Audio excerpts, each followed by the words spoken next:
Microsoft Edge offers plenty of content on its home page, but not everyone wants to see it. In this tutorial, you'll learn how to remove the news feed from Microsoft Edge and customize your home screen.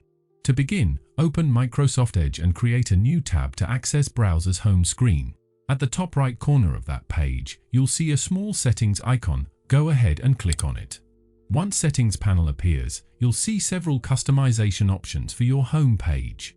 If you want to remove those Quick Links shortcuts from the home screen, go to Quick Links section and toggle this option to off. This will remove quick links and search shortcuts from home screen. And if you don't want these widgets and news content appearing on your home page, simply turn off the Show Content option.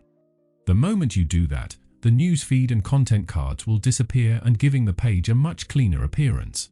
If you'd like to customize this page even more, you can also change the background image.